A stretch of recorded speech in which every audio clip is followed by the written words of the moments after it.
Good afternoon. My name is Niko host of the political radio show Mikasa Sukasa, which you can catch Friday, 7 p.m. Eastern Standard Time, right here on YouTube Live. You can catch it on Facebook Live.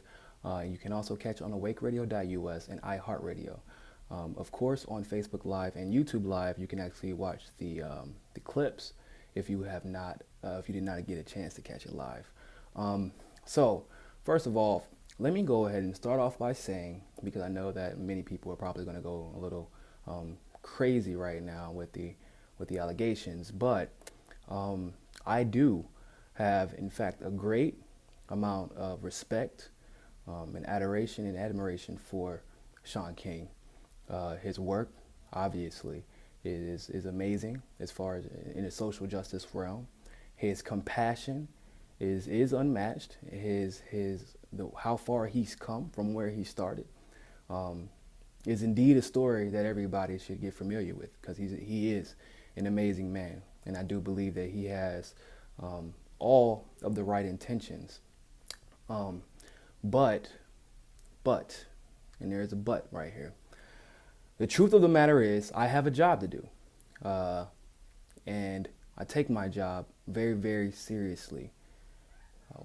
What people need to understand is that I, like many others, but just me specifically, has sacrificed a lot for this movement, for the revolution, to be involved politically, socially, what have you. And my job at the moment is to bring the unbiased and an objective truth in politics, social issues, and other things. And I take my job very seriously. I've sacrificed time. I've sacrificed a guaranteed career, security for my family, because this is something that I believe in. These are things that I put my all into, to the point where I'm sleep. I don't even sleep at night.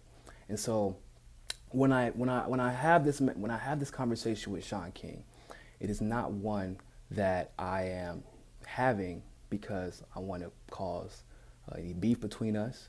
It's coming from a good place. But nevertheless, I feel Shaun King needs to stay in his lane. And what I mean by that is, and you may be an expert on social justice issues, you are definitely, absolutely a historian. Your facts, as far as how quick you can gather facts about social justice and racial issues, is pretty amazing. And most importantly, your influence is something to be revered. And that is why I am making this video. You are not a political analyst. You have facilitated in sensationalization. You have propagated one-sided liberal establishment media and alarmism, and that's just facts. It's not as if you are presenting information and then breaking it down and analyzing it. You're using your influence. Well, you have what, 200 or 300,000 plus Twitter followers, over almost 2 million on Facebook. Lord knows how many readers. And now, congratulations, by the way, you're part of the Young Turks. And you're being put in a position to do some legitimate, objective journalism now. You are being tested right now to use your influence and impact racism, social justice, and politics and ethics in a way that hasn't been done before for a black journalist, because of your following. And you've used that platform, instead of embracing it and continuing to be controversial, you've used it to fall in line with the status quo, and that's just something I don't approve of. You sensationalize this Russia narrative, and it would be one thing if you argued for both sides, or if you recognize both sides, but you don't post for both sides. You don't even bring up the other side, which is scary for me. You don't even bring up Julian Assange, although I know he exists. You don't even talk about the history of WikiLeaks. You don't talk about their 100% accuracy rate. You don't talk about the ironic and coincidental at the same time chronological order of these events, where it always seems that the Russian narrative happens to play perfectly in play when they need you to distract you from something. Like, for example, the Democratic National Convention, where Bernie and Hillary were neck and neck, where Bernie Sanders did win the delegation multiple times before he got it taken away from him, and you did not report on that, but you proceeded to report on Russia. You were on the side of Bernie Sanders once again, and I respect that. But when the fight got hard, when the going got tough, you did not emulate Malcolm X. You did not emulate MLK. You did not emulate the black heroes that you so often praise. You took the other route. You took the easy route. You said, well, this is easier, so this is what I'm going to talk about. When MLK and Malcolm X and other social justice leaders, I'm using them because those are obviously the most recognizable, but when other social justice leaders were faced with alarmism, they didn't just detract and deflect and say, let's go where the establishment takes us. Let's go where they allow us to go. They looked at the facts, they presented the facts, they talked about the real issues, they talked about them objectively, and presented them and analyzed them. You know, they were very smart people, and you're an extremely intelligent person yourself. But you've taken your platform and you've misused it grossly. I mean, today, you reposted Michael Moore's Facebook post, the one where he essentially attacks Flynn, which, you know, depending on how you feel about that situation, that's neither here nor there right now. But what I will talk about is the fact that you reposted something. Pretty much half the post, Michael Moore is essentially kind of just the Pizzagate scandal, just talking about it in jest to insult Flynn. And that's not right. I'm from Fayetteville, North Carolina. That is the home of human trafficking in the United States. It's easy for a lot of people to say it's fake, it's fake, it's fake. Who could do so? You're not understanding. Human trafficking is real. It is at an all-time high. We were for 4.5 hours to 5 hours, depending on which part, how fast you drive, from DC.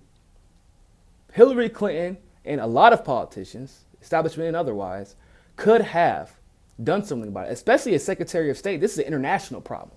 This is something that you could have focused on, considering that you're supposedly an advocate of women and children.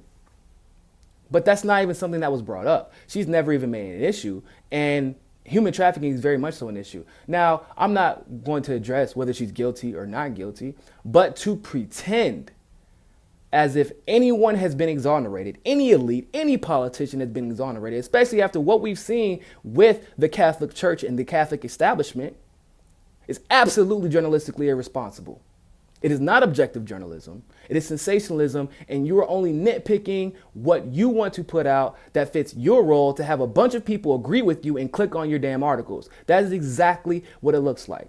It looks like you wanted a bunch of people to agree with you to build up your following so you can get a nicer, more cushy job where you can have your face out there more and gain a larger following. I'm not saying you're in it for the pay, but I'm not saying you're not in it for the following, because that's what it looks like. It looks like you're out for clicks. If you're going to be a journalist, if you're going to delve into this politics, because this is a different side of the fence, there's more nuance than just black and white. There's more nuance than let's read an article and regurgitate whatever the CIA, the establishment, the government tells us. It's deeper than that. It takes the ability to make connections. It takes the ability to look past what isn't clearly put in front of you. It takes, see things that aren't clearly put in front of you. It takes the ability to look past false images and rhetoric to get down to what is actually being said and what is actually being ignored. You have to be better than the man who quotes whatever the press secretary says and then just writes an article about it, taking it for fact. You have to be the man and the journalist that is trying to understand what he isn't saying or what she isn't saying. That is what it takes to be a political analyst. And quite frankly, right now, even though you got the job with the Young Turks, congratulations, But right now, it looks like you're not fit for the job. You're not fit to be a political analyst. And if you're not going to take this job seriously, you have resources upon resources upon resources. I know you're not exactly uncomfortable as far as the financial department, so you can even help pay. You have the time to sit down and research. I don't get paid for this. I'm not rich. I'm not, well, like I said, I sacrificed my family security and a guaranteed career so I can bring honest and objective awareness to politics. And I can sit down and read the news, the facts, publications outside of the United States, controversial publications, talk to people, interview people. I can do that. So I know for a fact that you can. So there's absolutely no excuse. Like I said, this isn't an insult. This is hopefully an awakening. I want to engage with you. Let's have a conversation. I want to hear your side. I would like for you to hear my side, and we can go on from there. And for those of you who are my supporters, I would appreciate if you would share this video. Make sure it gets to him. Tag him. Do what you can on Facebook, Twitter. But we need to have this conversation because the progressive left has been letting this slide for far too long, because he is an important figure on the progressive wing of the social justice movement. And I appreciate that. But like I said, I have a job to do. And if you're going to do this job, you need to take it seriously. Remember, everybody, always find your balance.